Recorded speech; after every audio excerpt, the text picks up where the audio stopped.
Welcome to mission household. आज मैं आप लोगों के लिए लाई हूँ 10 एक्टिविटीज़ जो हमारे बच्चों के फाइन मोटर स्किल्स को डेवलप करने के लिए होती है और उनके हैंड एंड आई कोऑर्डिनेशन को इम्प्रूव करने के लिए होती है। So first we move on. पहले मैं आपको बताना चाहूँगी what are motor skills. Motor skills are any type of activity which the kid और the child does using his movements.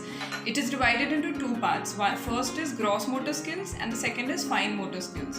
Gross motor skills are the large movements जिनमें बच्चा अपने बड़े movements करता है like jumping, running. That is जब बड़ी muscles अपने use में लेता है. And fine motor skills are when the kid or the child is using his or her small muscles like his eyes, his hands, his fingers. So activities like eating, fastening their buttons, clothing, tying shoelaces, these all include fine motor skills. So today my activities are, I'll be discussing 10 activities which are very simple and you can do it with your child. The main importance of this fine motor skill is hand and eye coordination. तो जब तक आपके बच्चे का hand और आई का coordination सही नहीं होगा वो बच्चा अच्छे से राइड नहीं कर पाएगा. एंड दूसरा इम्पॉर्टेंट चीज़ ये है कि उसके ये सब एक्टिविटीज़ करने से आपके बच्चे की ग्रिपिंग अच्छी होएगी. So when your child will start writing तो वो पेंसिल को बहुत अच्छे से ग्रिप करेगा. सो मूविंग ऑन, पहली जो मेरी एक्टिविटी है that is I have drawn buttoning on the lines. That is आप ऐसे लाइन्स बना देंगे एक शीट पे और आप कलरफुल बटन्स लेके, और ये देखिए इसमें मैंने स्ट्रेट, जिगजैग और ये हॉरिजॉन्टल एंड वर्टिकल लाइंस बनाई हैं. इसमें you just have to tell your kid कि आप इसमें बटन्स लो और ऐसे आप अपने बच्चे को बोलो कि ऐसे सारे बटन्स को पिक करें और लाइन वाइज बनाता जाए. सो सबसे पहले आप उससे हॉरिजॉन्टल एंड वर्टिकल लाइन कराएंगे एंड उसके बाद आप जिगजैग लाइन कराएंगे. इससे क्या होगा, आपके बच्चे का कॉन्सेंट्रेशन बढ़ेगा, he will be more focused, he learn to grip. वो जब इतनी छोटे बटन को पिक करेगा एंड राइट तो जब वो रखेगा तो उसका ग्रिप भी इम्प्रूव होगा एंड कॉन्सेंट्रेशन बढ़ेगा, हैंड एंड आई कोऑर्डिनेशन होगा. दैट इज ही नो कि उसका हैंड एंड आई जहाँ वो चाहता है वो उस लाइन पे रख सके. ओके, अपनी सेकेंड एक्टिविटी है पेबल सॉर्टिंग. इसमें मैंने कलरफुल पेबल्स ले लिए हैं. आप अगर चाहें तो आप घर में अगर आपकी जो भी राजमा, दाल, चने हो आप वो ले सकते हैं. सो पेबल सॉर्टिंग में I have taken 4 different colours of pebbles और इसमें अपने बच्चे को कहना है कि वो अपनी इंडेक्स फिंगर और थंब को यूज़ करके पिक करेगा और जो भी कलर्स हैं, अलग अलग कलर्स हैं, उनको सॉर्ट आउट करेगा. इससे what the benefit is going to be, first of all he or she is going to, our child is going to strengthen their fingers, the index finger and thumb. उसकी gripping improve होएगी, वो इससे colours सीखेंगे, recognition बढ़ता है baby का and वो इसमें he will be very fascinated with the colours. तो इससे उसको कलर्स सीखने को मिलेगा. He will enjoy this activity. So this is again going to give a very good hand and eye coordination activity. तो ये हमारी second activity थी.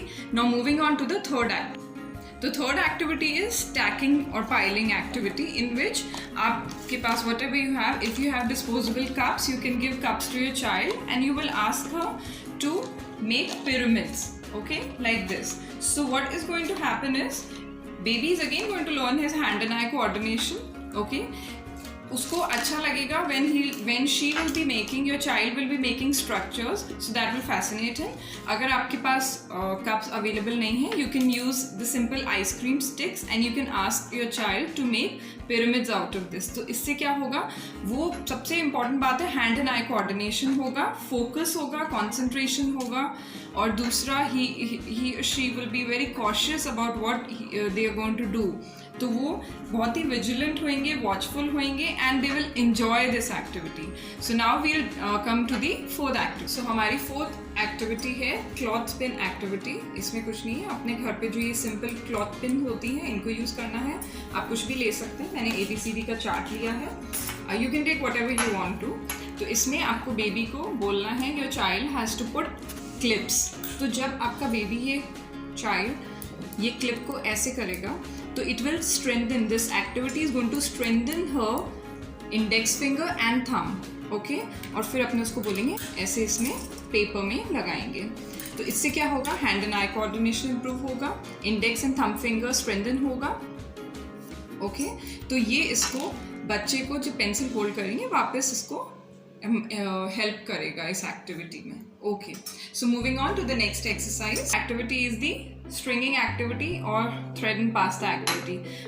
It is very simple. You can use any thread that you have at home. आपके घर पे जो भी thread है आप वो लें, और पास्ता, कलरफुल पास्ता तो कलरफुल ले लें. एंड देन आप बच्चे को बोलेंगे कि अपने इंडेक्स फिंगर, थंब फिंगर से इसको थ्रेड को होल्ड करेंगे, दूसरे हैंड में पास्ता होल्ड करें और इसको इसके अंदर ऐसे डालें और पुश करें. इससे क्या होगा, baby will learn to concentrate. वो इसको होल को रिकग्नाइज करेंगे, इंडेक्स और थंब फिंगर को यूज करना सीखेंगे और फिर इसके अंदर डालेंगे. So this is again going to be a very fun filled activity. You can make different kinds of necklaces, bracelets. So बच्चे इन सब एक्टिविटीज से basically they feel very happy. इनको ये एक्टिविटी करने में बहुत अच्छा लगता है और इनका हैंड एंड आई कोऑर्डिनेशन भी improve होता है. So the next activity is again very simple. I've made a simple kite on a paper, colored paper पे, और इसमें क्या करना है, कुछ dots बना देंगे. And we will ask our child. We all Indian housewives have these bindis in our home. तो अपने बेबी को कहना है कि ये बिंदी यहाँ से लेके और ये जो dots बनाई हैं उन dots पे ऐसे stick करें. So the baby is really going to enjoy. I mean, स्वरूप नंदिनी को बिंदीज पिक करना और वो अपने पूरे फेस पे लगा लेती है. So she really enjoys that. तो अपने इसमें अलग अलग, you can make balloon, you can make kite, whichever shape child likes, we can make that. और जब वो बच्चा इस डॉट पे इन बिंदीज को स्टिक करेगा, अगेन वो अपनी इंडेक्स और थंब फिंगर को यूज़ करेगा, तो उसकी ये स्ट्रेंथन होंगी, हैंड आई कोऑर्डिनेशन इम्प्रूव होगा, and she is going to love this activity. It is going to be very fun filled. Okay pretty. Okay, so the next activity is tweezer activity, which is again very simple. घर पे अपने सबके पास tweezers होते हैं. I've taken this a pulse. आप कुछ भी ले सकते हैं, and you have to ask your child with the help of the tweezer and the index and the thumb finger.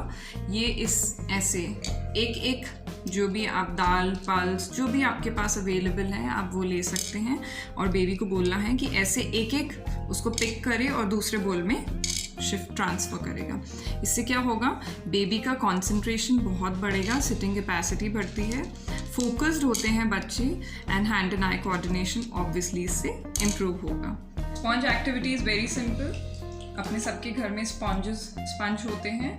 उसमें एक कंटेनर में आपको पानी फिल करना है, एक आपको एम्प्टी रखना है, and you to ask your child to use all his fingers and press it like this. तो इसमें क्या करना है, पहले इसमें पानी वो बेबी फिल करेगा और उससे इसको इसमें एम्प्टी करेगा. So the child is going to enjoy this activity. उसको बहुत अच्छा लगेगा. उसको बेबी को बोलना है कि पूरा इस टम्बलर का पानी दूसरे टम्बलर में एम्प्टी करना है. तो while she'll be doing this, she'll be using all her 4 fingers as well as her thumb. तो उसकी muscles strong होंगी. You can notice this while I'm doing this. मेरे सारी ये 4 fingers and the thumb सब ऐसे press करते हैं, ठीक है. तो इससे मेरी मसल्स स्ट्रॉन्ग होंगी. सेम वे बेबी का मसल स्ट्रॉन्ग होएगा, and she will be able to write और grip the pencil easily. So हमारी नेक्स्ट एक्टिविटी है स्पून एक्टिविटी. इसमें you can take different colours of dals और पल्सेस जो भी आपके घर में है, और बच्चे को आपको ये कहना है with the help of the spoon the child has to transfer it in another bowl. Okay, so the child will learn to have hand and high coordination उसका इम्प्रूव होगा, और वो बहुत कॉशियस होगा कि उसको ये बाहर जो ये दाल है, जो चने हैं, ये बोल से बाहर नहीं गिरने चाहिए. So this is one again a very good activity to improve a child's concentration and focus and hand and eye coordination. Moving on to the other activity is the straw activity. For that you can take any container. आपके पास घर में कुछ भी ऐसा कोई container, कोई भी ऐसी चीज़ हो जिसमें होल्स हों, ओके, आप वो होल्स वाली कोई भी चीज़ ले सकते हैं. मेरे पास मेरे गार्डन में ये पड़ा था, so I took this, and you have to ask the baby to put the straws that we have in our houses, straw in each whole.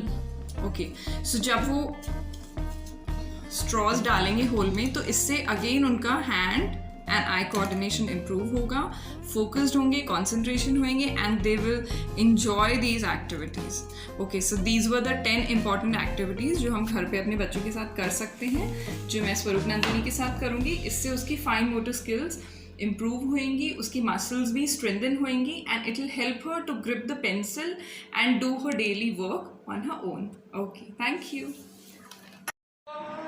चलो अब करो ये बिंदीज, स्टिक ऑन दिस.